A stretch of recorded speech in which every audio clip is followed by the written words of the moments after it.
From Montana's news leader, this is the MTN 530 News. Good evening, everyone. Thanks for joining us tonight. I'm Russ Riesinger. Tonight, President Donald Trump is in the hospital. This is video of the president boarding Marine One and heading to Walter Reed Military Hospital after he and First Lady Melania Trump tested positive for COVID-19 last night, the virus that has left more than 200,000 Americans dead. Well, the White House reports that the president is experiencing mild symptoms and is being sent to the hospital out of an abundance of caution. He's expected to stay in the hospital for several days. The president's physician says he's been given a Regeneron antibody cocktail. The White House says there will not be a transfer of power and that the president will continue to work from the hospital. Our Montana politicians reacting via Twitter. Governor Steve Bullock commenting, "Lisa and I are thinking of the president and First Lady, and we hope they have a quick and smooth recovery from COVID-19. It's clear this virus can impact anyone, and it's important we all take precautions."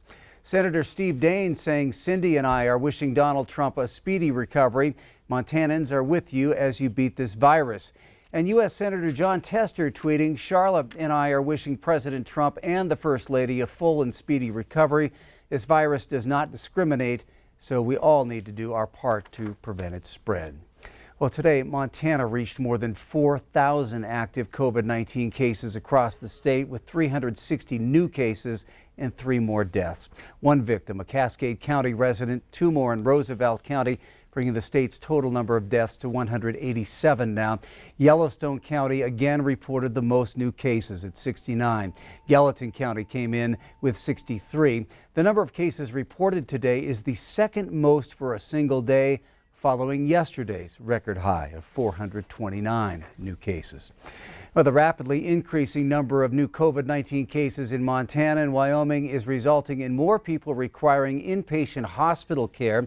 The Billings Clinic is now opening up additional hospital bed space as inpatient volumes surge. St. John's United is helping out by offering a 12-unit building that was vacated in March for situations like this one. Billings Clinic will use rooms at this location for less acute patients, and those being transferred there will not have COVID-19. We've seen a tremendous surge, particularly over the last week.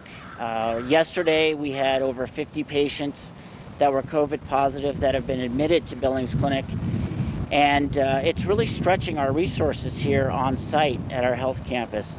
So St. John's offered the opportunity to provide us the housing and the beds, and we're partnering with them, providing our staff to care for those patients. David Tross, the president and CEO of St. John's United, says this is a community problem needing community solutions. Well, this morning, Senator Steve Daines kicked off his Get Out the Vote campaign with his supporters at his Billings office, spreading the word that Montanans can now cast their ballots.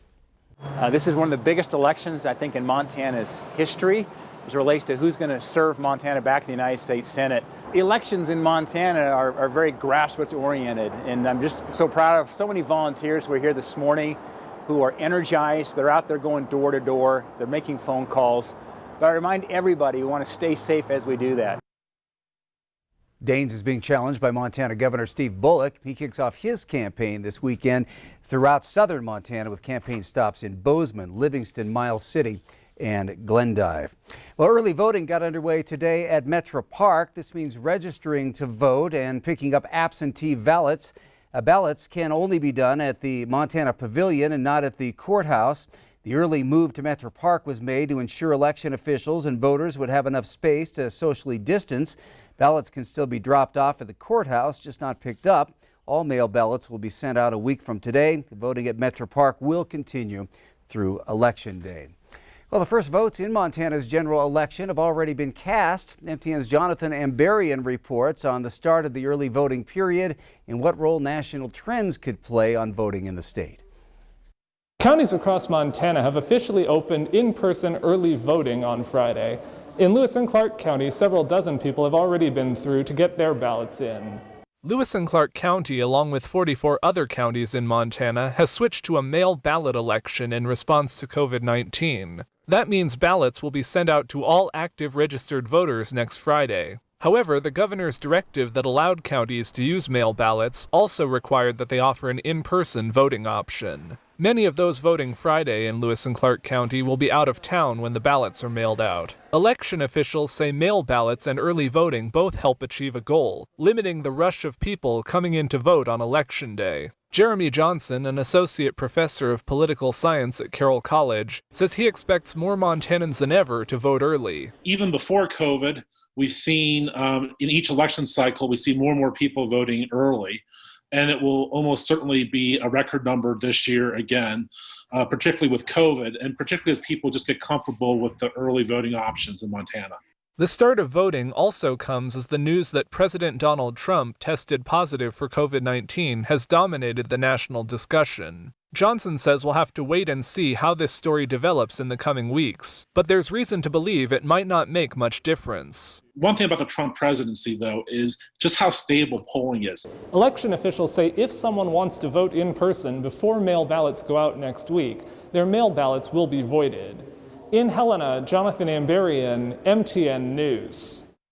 Well, Johnson says in many states there's been evidence that Democrats are more likely to vote early, while Republicans are more likely to wait until Election Day. He says that pattern could continue this year in Montana. If you're a fan of the popular TED Talk series, then you'll be pleased to know that TED, or TEDx, is now in Billings. TEDx is a local gathering where TED-like talks are and performances are shared in a local community. Organizers of TEDx said they wanted to showcase the ideas of people here in the Billings community who may not be well known, but who are making a big difference locally. They said all of the speakers for this year for TEDx, including the main event at the Babcock Theater, will be from Montana. My vision for our TEDx Billings is to turn this into the regional destination for TED. I'd really like to get to the point where we could sell out a venue like the Babcock or Alberta Bear Theater, some of the more historic locations we have here in town, and really have this be the location that speakers seek out to come and attend and display their skills. But more than anything, really just wanting to give the awesome people in Montana and the Billings surrounding area an opportunity to broadcast their ideas worth sharing to the worldwide audience. And Hayes says there are 3 smaller events leading up to the main event at the Babcock in downtown Billings. The first one will take place this Saturday at the Post at 6:30. For more information, you can visit ktvq.com. The Little Bighorn Battlefield and National Monument has a new visitor center in the works. The National Park Service made the announcement yesterday. The aim of the new space is to expand educational opportunities for all visitors to Little Bighorn. The new visitor center will be a state-of-the-art design and feature a large dedicated space for tribal artifacts, new displays for current collections, and even a rooftop terrace with a view of the battlefield. The Helmsley Charitable Trust is making this project possible with a $4.5 million donation. The National Park Service hopes to have the new building completed by June of 2024. Up next on tonight's Q2 530 News, Jay Cohn is going to take us to Colstrip, highlighting a first-time ever visit by the Department of Energy Secretary. And in sports, big rivalry tonight, starting a little over an hour from now at Dallas Stadium. We're going to hear from both the Bears and the Bronx, plus tell you how many fans will be welcomed inside.